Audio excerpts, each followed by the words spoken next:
रातको करिब 9:30 बजेको थियो। काठमाडौँ जाने रात्रि बस रोल्पाको पहाडी बाटो हुँदै बिस्तारै अगाडि बढिरहेको थियो। झ्यालबाट बाहिर अँध्यारो थियो। कहिलेकाहीँ टाढा गाउँका 2-4वटा बत्ती मात्र देखिन्थे। म आफ्नो सिटमा एक्लै थिएँ। त्यो रात मलाई के थाहा थियो र काठमाडौँ जाने त्यो यात्रा मेरो जीवनकै सबैभन्दा सम्झनलायक रात बन्छ भनेर। बस एउटा बजारमा रोकियो। केही यात्रु ओर्लिए, केही नयाँ यात्रु चढे। ती भिडमा एउटी युवती भित्र आइन्। उमेर लगभग 22 वर्ष जति थियो। साधारण पहिरन, काँधमा सानो झोला र हातमा मोबाइल। अनुहारमा यात्राको थकान थिए भने उसको मुस्कानमा अचम्मको आत्मीयता थियो। बसको खाली सिट खोज्दै उनी अगाडि आइन्। उनी अचानक मेरो छेउमै रोकिन्। त्यो सिट खाली हो? उनको आवाज सुन्नासाथ मैले झस्किँदै भने, हो, खाली छ। उनी मेरो छेउमा बसिन्। बस फेरि घुट्न थाल्यो। तर त्यसपछि मलाई के भयो म आफैलाई थाहा भएन। म सामान्यतया अपरिचित मान्छेसँग धेरै कुरा गर्दैन, तर त्यो रात भने मेरो मनमा एउटा अनौठो जिज्ञासा जागिरहेको थियो। उनी कहाँकी होलिन्, काठमाडौँ किन जाँदै होलिन्, र सबैभन्दा ठुलो कुरा, किन उनको अनुहारमा कहिलेकाहीँ यस्तो भाव आउँछ मानौ उनी कसैलाई सम्झिरहेकी छिन्। केही बेर हामी दुवै चुपचाप बस्यौँ। बसको झ्यालबाट आउने चिसो हावाले उनको कपाल हल्का हल्लाइरहेको थियो। अचानक उनले मोबाइल हेरेर लामो सास फेरिन्। मैले अन्यासी सोधेँ, काठमाडौँ पहिलोपटक जानुभएको हो? उनले मेरो अनुहारतिर हेरेर हल्का मुस्कुराइन्।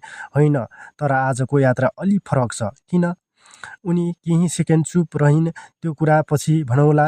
त्यो एउटा वाक्यले मेरो मनमा सयौं प्रश्न जन्माइदियो। आजको यात्रा किन फरक थियो? त्यो रात उनले मलाई आफ्नो नाम समेत तुरन्त बताइनन्। उनले केवल यति भनिन्, म दाङबाट आएकी हुँ। मैले भने, म रोल्पाबाट। रोल्पा? उनको आँखामा अचानक चमक आयो। तपाईँ रोल्पाकै हो? हो। अनि काठमाडौँ? कामको सिलसिलामा? उनी मुस्कुराइन्। हामी दुवैको गन्तव्य एउटै रहेछ।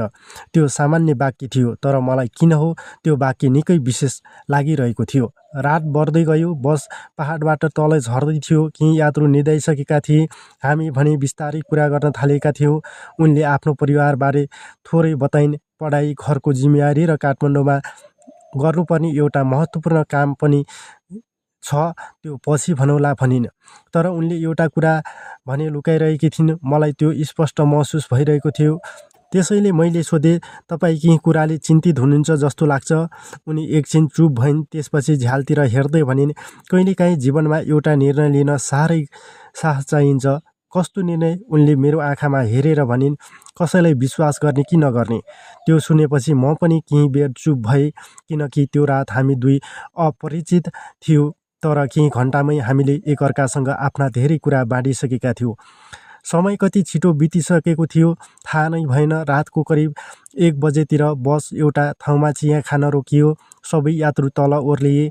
उनी पनि ओर्लिन खोजिन्, तर बसबाट झर्ने क्रममा उनको मोबाइल हातबाट खस्यो। मैले उठाएर दिएँ। उनले मेरो हातबाट मोबाइल लिँदै भनिन्, धन्यवाद।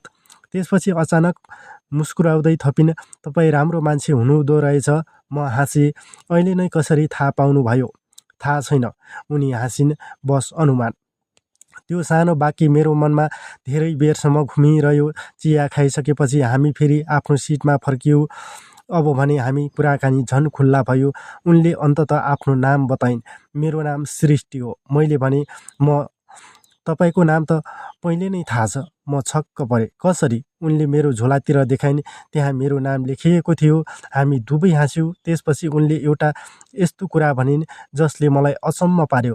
तपाईँ एउटा कुरा भन्नुहोस्, म यो बसमा चढ्दा तपाईँलाई देखेर नै त्यही सिटमा बस्न निर्णय गरेको थिएँ। म केही क्षण बोल्नै सकिनँ। किन?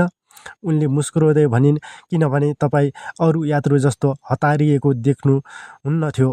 त्यो रातको सबैभन्दा मिठो क्षण त्यही थियो। कुनै ठुलो प्रेम प्रस्ताव थिएन, कुनै फिल्म जस्तो संवाद थिएन, तर दुई अपरिचित मानिसबीच विश्वासको एउटा सानो पुल बनेको थियो। बिहानको उज्यालो देखिन थाल्यो। काठमाडौँ नजिकै थियो। बसभित्रको वातावरण पनि फेरिँदै थियो। मलाई भने एउटा डर लागिरहेको थियो। अब केही बेरमै यो यात्रा सकिँदै थियो। सृष्टि आफ्नो झोला मिलाउन थालिन्। बस काठमाडौँको भिडमा प्रवेश गर्यो। उनले मोबाइल निकालिन्। केही क्षण स्क्रिनमा हेरिन्। त्यसपछि मेरोतिर मोबाइल बढाउँदै भनिन्, तपाईँ आफ्नो नम्बर दिनुहुन्छ? मैले मुस्कुराउँदै नम्बर बताए। उनले सेभ गरिन्। त्यसपछि मेरो फोनमा एउटा मिस कल आयो। उनले भनिन्, अब हराउनु हुँदैन है? मैले सोधेँ, फेरि भेट्ने हो? उनी झ्यालतिर हेर्दै मुस्कुराइन्। सायद बस रोकियो। उनी तल ओर्लिन्। म झ्यालबाट उनलाई हेरिरहेँ। केही पाइला हिँडेपछि उनी फेरि फर्किन्। हात हल्लाउँदै भनिन्, रोल्पाको मान्छे, काठमाडौँ पुगेपछि फोन गर्न नबिर्सनु। मैले पनि हात हल्लाएँ। बस फेरि अगाडि बढ्यो।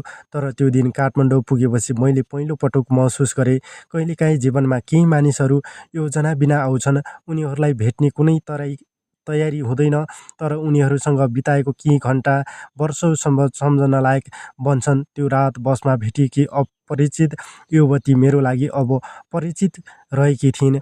उनको नाम थियो सृष्टि र मेरो मोबाइलमा सुरक्षित भएको त्यो एउटा नम्बर सायद मेरो जीवनको एउटा नयाँ अध्यायको सुरुवात थियो। त्यस दिन मैले उनलाई फोन गरिनँ, उनले पनि गरिनन्। तर साँझ पर्दै गर्दा मोबाइलमा एउटा म्यासेज आयो, काठमाडौँ पुग्नुभयो? म केही बेर त्यो म्यासेज हेरेर मुस्कुराइरहेँ। त्यसपछि मैले जवाफ लेखेँ, पुगेँ। तपाईँ? केही सेकेन्डमै रिप्लाई आयो, म पनि। तर एउटा कुरा? मैले तुरन्तै लेखेँ, के कुरा? धेरै बेरसम्म रिप्लाई आएन। म मोबाइल हेरेर बसिरहेँ। अन्ततः राति एउटा म्यासेज आयो, हिजो रातको त्यो यात्रा म बिर्सन चाहन्न। त्यो म्यासेज पढेपछि मेरो मनमा एउटै कुरा आयो, सायद हाम्रो भेट संयोग मात्र थिएन। सायद त्यो रात हाम्रो प्रेमको पहिलो प्रस्ताव पनि थियो।